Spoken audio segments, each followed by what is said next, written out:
Trinetra Churu update में आपका स्वागत है। जिला मुख्यालय पर आज सुबह का तापमान -2 डिग्री पहुंच गया। लगातार दूसरे दिन भी पारा जमाव बिंदु से नीचे होने पर किसानों के लिए चिंता भी बढ़ी है। इस ठिठुरन भरी सर्दी से शहर व गाँव में लोग अलाव जलाकर बचाव कर रहे हैं। दूसरी तरफ खेतों में बर्फ पड़ने के कारण फसल नष्ट होने की चिंता भी किसानों को सता रही है। आज चूरू का तापमान -2 डिग्री आया है। लोगों की हालत खराब हो रही है। हाड़ कपकपाने वाली सर्दी चूरू में निरंतर अपनी गति में है और इस प्रकार से खेतों में, छतों पर और जो जानवरों का पानी रखते हैं उसमें बर्फ़ जम चुकी है और किसानों के खेती के अंदर पाला पड़ने से फसल भी खराब हो रही है। इस प्रकार से चूरू का हालात, लोग गर्म अलाव तपके और रजाइयों में से सुबह 9 बजे तक सड़कों के ऊपर सन्नाटा छाया रहता है। इस प्रकार से सर्दी से अपना बचाव आग जला के कर रहे हैं। वहीं गांव घांगू के किसान नेमीचंद जांगीर ने बताया कि लगातार 2 दिन से फसलों पर जोरदार बर्फ जम रही है। बर्फ जमने से सरसों की फसलों में काफी नुकसान हुआ है। रुपेश दर्जी ने बताया कि घरों में पक्षियों के लिए लगाए गए परिंदों का पानी बर्फ के रूप में जम गया और बर्तनों का पानी भी बर्फ बन गया। इस कड़ाके की ठंड के कारण सुबह जल्दी उठकर करने वाली पढ़ाई भी बाधित हो रही है। जिले में पड़ रही लगातार कड़ाके की सर्दी को देखते हुए जहां आम जन स्वेटर, कंबल, रजाई आदि भामाशाह द्वारा वितरित की जा रही है, वहीं राजलदेसर कस्बे के भामाशाह बाबूलाल दुधेड़िया द्वारा आज राजकीय चिकित्सालय में इलाज कराने आने वाले बच्चों को 300 जोड़ी जूते वितरित किए गए। इस दौरान महिला चिकित्सक डॉक्टर नेहा रणवा ने बताया कि वर्तमान में पड़ रही कड़ाके की सर्दी को देखते हुए आम जन के लिए अनेकों भामाशाह आगे आ रहे हैं। भामाशाह बाबूलाल दुधेड़िया द्वारा जिस तरह का पुनीत कार्य किया जा रहा है, इसके लिए इनकी जितनी प्रशंसा की जाए कम है। हाँ जी, आज हमारे यहाँ भामाशाह बाबूलाल जी दुधेड़िया ने बच्चों के लिए 300 जोड़ी जूते दिए हैं। जो यहाँ हॉस्पिटल में बच्चे आते हैं 1 से 3 साल के लिए, उनके लिए यहाँ जूते प्रोवाइड करवाए हैं इन्होंने। बहुत बहुत इनका धन्यवाद। मैं 2 दिन पहले हॉस्पिटल में आया था तो मैंने देखा है काफ़ी संख्या में बहनें हैं वो बच्चों को लेके रखी थी, पर उनके पैरों में किसी के जूते नहीं थे। तो मैंने डॉक्टर साहब से बात की तो बोला बाबूलाल जी ऐसे रोज़ 40-50 बच्चे आते हैं जिनके जूते नहीं हैं। तो मैंने सोचा बच्चों के लिए जूते की व्यवस्था की जाए। तो मेरे को भगवान की आशीर्वाद से ये जूतों का जो काम मिला है छोटे बच्चों के लिए, गरीब ज़रूरतमंद बच्चों के लिए, तो मैं इसी में मेरे को खुशी मिलती है। राजस्थान शिक्षक संघ राष्ट्रीय की चूरू जिला कार्यकारिणी का निर्वाचन आज पर्यवेक्षक राजवीर सिंह एवं निर्वाचन अधिकारी हमीर सिंह चौहान द्वारा सर्वसम्मति से संपन्न हुआ, जिसमें रामेश्वर खीचड़ को जिला अध्यक्ष, शिव कुमार शर्मा को जिला मंत्री, होशियार चंद्र सारस्वत को कोषाध्यक्ष, दुनी चंद को सभा अध्यक्ष पद पर निर्वाचित किया गया। इस अवसर पर प्रदेश उपाध्यक्ष कृष्ण कुमार सैनी, मंडल संगठन मंत्री वासुदेव शर्मा, जिला संगठन मंत्री जगदीश जोशी आदि उपस्थित थे। रतनगढ़ नागरिक परिषद कोलकाता के सौजन्य से 2 दिवसीय निःशुल्क चिकित्सा शिविर का शुभारंभ आज शास्त्री नगर स्थित पोदार पैलेस गेस्ट हाउस में किया गया। इस दौरान प्रधान मोहिनी देवी खीचड़, पालिका अध्यक्ष अर्चना सारस्वत एवं सुनीता बाजोरिया ने फीता काटकर शिविर का शुभारंभ किया। शिविर में पीठ दर्द, जोड़ों का दर्द, स्लिप डिस्क, स्पॉन्डिलाइटिस एवं दबी हुई नस आदि रोगों से ग्रसित 150 लोगों का वैद्य जिग्नेश भाई पटेल ने उपचार किया। 2 दिवसीय शिविर का समापन सोमवार को होगा। इस अवसर पर अशोक बाजोरिया, राम रतन कंदोई, वासुदेव सांगानेरिया आदि ने अपनी सेवाएं दी। चूरू भारत विकास परिषद के तत्वाधान में धर्म संघ विश्वविद्यालय गुरुकुल में आज स्वर्गीय गोविंद राम बजाज की स्मृति में उनके सुपुत्र डूंगरमल बजाज के आर्थिक सौजन्य से 26 बच्चों व 5 शिक्षकों को दोपहर का भोजन व सभी को एक रजाई, गद्दा, चद्दर व स्वेटर का वितरण किया गया। सर्वप्रथम बच्चों को भोजन करवाया गया, तत्पश्चात गर्म वस्त्र प्रदान किए गए। चूरू शाखा के अध्यक्ष उमेश चंद्र चौहान ने परिषद के कार्यों का परिचय दिया व सुरेश सरावगी ने दानदाता का आभार प्रकट किया। इस अवसर पर धर्म संघ विश्वविद्यालय के प्राचार्य शंकरलाल पांडे, मर्दा ट्रस्ट के प्रतिनिधि गोपीराम, भारत विकास परिषद के ओम प्रकाश गुसाई आदि उपस्थित थे। भारत विकास परिषद के द्वारा और स्वर्गीय गिरधारी लाल जी बजाज के पुत्र श्री डूंगरमल जी बजाज ने हिंदू स्कूल में ये 31 रजाई, 31 सोड़िए, 31 बेडशीट, 31 स्वेटर वितरण की है। इस भोजन भी करिए। हाँ, भोजन व्यवस्था, बच्चों को भोजन व्यवस्था भी कराई है। और उसके साथ साथ इसका प्रेरणा के रूप में श्री सुरेश जी सराव ने अपना अमूल्य सहयोग दिया है। हम भारत विकास परिषद के द्वारा सुरेश जी तथा डूंगरमल जी को धन्यवाद ज्ञापित करते हैं। इस कार्यक्रम में आचार्य साहब, श्री जिलाध्यक्ष निरंजन जी चोटिया, ओम जी, कोषाध्यक्ष प्रमोद जी मिश्रा, मंत्री प्रमोद जी मिश्रा, पंकज जी मिश्रा और अन्य व्यक्ति भी उपस्थित हुए। उन सबको भारत विकास परिषद धन्यवाद ज्ञापित करती है। रतनगढ़ के सुजानगढ़ रोड स्थित सुमित्रा ITI में शिक्षा विभाग द्वारा रानी लक्ष्मीबाई आत्मरक्षा प्रशिक्षण शिविर का आयोजन किया जा रहा है। शिविर के दूसरे दिन RCI मनोज मूड ने प्रशिक्षणार्थियों को संबोधित किया। इस दौरान उन्होंने कहा कि शिविर में भाग लेने आने वाली अध्यापिकाएं पूर्ण मनोयोग से प्रशिक्षण ले ताकि अंतिम छोर की छात्रा को भी सेल्फ डिफेंस के गुण सिखाए जा सके। इस अवसर पर CBO भवनला डूडी, समाज सेवी रेवंत राम मूड, ACBO विक्रम सिंह चौहान आदि उपस्थित रहे।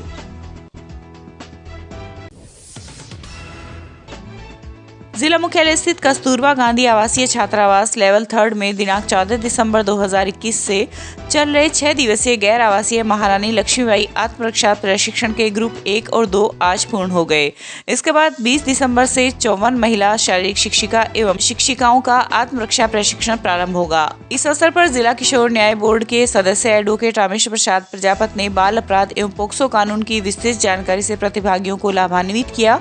इस अवसर पर कार्यक्रम अधिकारी समसा अर्जुन सिंह राठौड़, मुख्य ब्लॉक शिक्षा अधिकारी बजरंगलाल सैनी, आत्मरक्षा प्रशिक्षण प्रभारी अतिरिक्त मुख्य ब्लॉक शिक्षा अधिकारी खालिद तुगलक आदि उपस्थित रहे।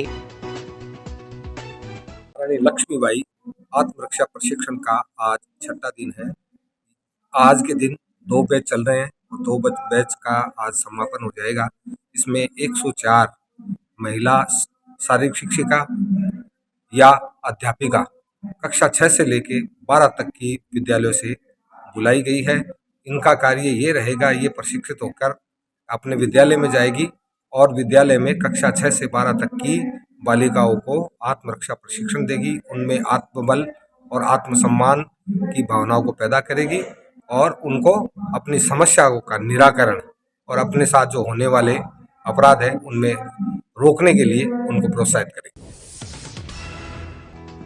वहीं सरदार शहर के स्थानीय गांधी विद्या मंदिर बुनियादी उच्च माध्यमिक विद्यालय में भी 6 दिवसीय रानी लक्ष्मीबाई आत्मरक्षा प्रशिक्षण शिविर के चौथे दिन का शुभारंभ CBEO अशोक पारिक, ACBEO प्रथम अशोक गौड़, ACBEO द्वितीय बाबूलाल शर्मा आदि ने मां सरस्वती के समक्ष दीप प्रज्वलित कर किया। इस अवसर पर मास्टर ट्रेनर मनोहरी देवी चाहर, नीलम सिंधु, संजू वर्मा, शारदा प्रजापत ने आत्मरक्षा के गुर सिखाए। वहीं अंतर्राष्ट्रीय गोल्ड मेडलिस्ट अर्जुन सिंह राठौड़ ने ताइक्वांडो का अभ्यास करवाया।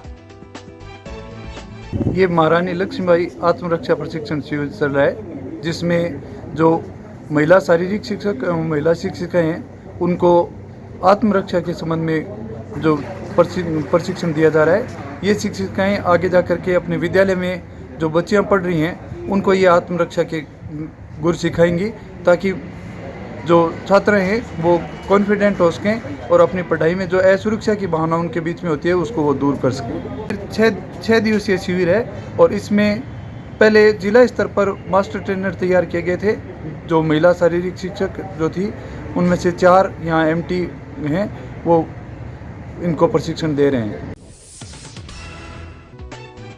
चूरू के भर्ती अस्पताल में सफाई कर्मी विजय ने बताया कि लगभग 9 महीने से सफाई कार्य का भुगतान सफाई कर्मियों को नहीं किया गया। सफाई कर्मियों ने रुपए मांगे तो किसी अन्य फर्म के नियम विरुद्ध जाकर बिना विज्ञप्ति जारी कर टेंडर दे दिया गया। दूसरे को नियम विरुद्ध कार्यदेश जारी किया गया जो नियमानुसार गलत है, जिसके चलते आज अस्पताल में सफाई कर्मियों ने मेडिकल कॉलेज के प्राचार्य व अस्पताल के अधीक्षक के खिलाफ नारेबाजी की। इस मौके पर योगेश, नथुराम, चुन्नीलाल आदि मौजूद रहे। जी 9 महीने से पेमेंट नहीं मिल रहा है। ठेकेदार माने भी कटून थे, वो तो मान तो रोज ना चाहिए पैसा, रोज मतलब मजदूरी करा 9 महीने का पैसा दो और उसके बाद को दूसरों टेंडर करो। मैं गलत तरीके से टेंडर कर दिया। हमारा पेमेंट बाकी है और बिना काम में दूसरे नियम विरुद्ध दूसरे टेंडर को कार्य दिया है और हमारा पेमेंट है बाकी। अभी हमारा पेमेंट पूरा करो, 9 महीने का पेमेंट है वो पूरा करवा दो, उसके बाद आपकी इंचार्ज इसको दो या मत दो। इस बार सरकार द्वारा सत्र 2021-22 के साथ साथ 2020-21 में कक्षा 9 में पढ़ने वाली छात्राओं को राज्य सरकार द्वारा प्रदत्त निःशुल्क साइकिलों का वितरण किया जा रहा है। नोडल प्रधानाचार्य गोपाल प्रसाद महर्षि ने बताया कि रतनगढ़ ब्लॉक की 76 राजकीय माध्यमिक व उच्च माध्यमिक स्कूलों में पढ़ने वाली 3280 छात्राओं को साइकिल प्रदान की जाएगी, जिसमें सत्र 2020-21 की 1645 एवं 2021-22 की 1635 छात्राएं शामिल है। 29 नवंबर से शहर के शास्त्री नगर स्थित राजकीय नवीन स्कूल में शुरू हुआ साइकिल वितरण कार्य अनवरत जारी है। बालिका प्रोत्साहन सरकार की माननीय मुख्यमंत्री जी अशोक जी गहलोत की बहुत ही बालिकाओं के लिए लाभकारी योजना जो है, उसके अंतर्गत बालिकाओं को इस वर्ष 2 वर्ष की 2021 और 21-22 2 साल की साइकिलों का एक साथ ही वितरण किया जा रहा है, जिसमें रतनगढ़ ब्लॉक की 1645 साइकिलें 2020 और 21 की और 1635 साइकिलें 21-22 की कुल 3280 साइकिलें इस वर्ष रतनगढ़ ब्लॉक में बालिकाओं के लिए जो कक्षा 9 में नियमित रूप से अध्ययनरत हैं, गत वर्ष कोविड के कारण ये वितरित नहीं हो सकी, उन दोनों वर्षों की साइकिलों का वितरण एक साथ किया जा रहा है। देशनोक कस्बे में चल रही भागवत कथा में आज ऊर्जा मंत्री भंवर सिंह भाटी ने शिरकत की। इस अवसर पर उन्होंने कहा कि करणी माता ने हमेशा गौ सेवा की तथा उनका जीवन गौ सेवा के लिए समर्पित रहा। उन्होंने कहा कि स्वामी जी महाराज का जीवन भी गायों के लिए समर्पित रहा। इस अवसर पर उन्होंने विधायक निधि कोष से नंदी गौशाला में सहायता देने की बात कही।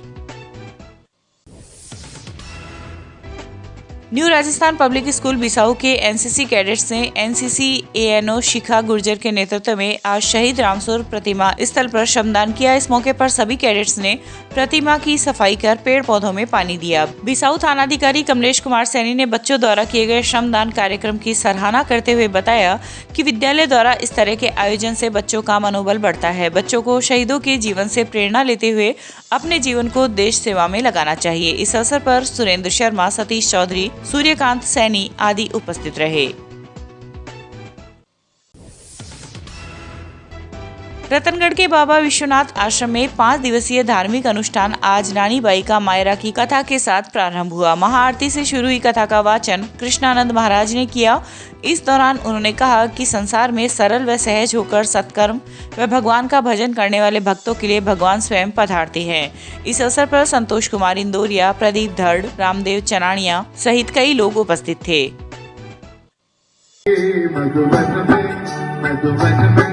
मधुबन में धूम मचाइयो मुरलिया हरि, मधुबन में धूम मचाइयो मुरलिया हरि, ओ मुरलिया हरि, बांसुरिया हरि के, मुरलिया हरि के, बांसुरिया हरि के, मधुबन में रस मचाइयो मुरलिया हरि,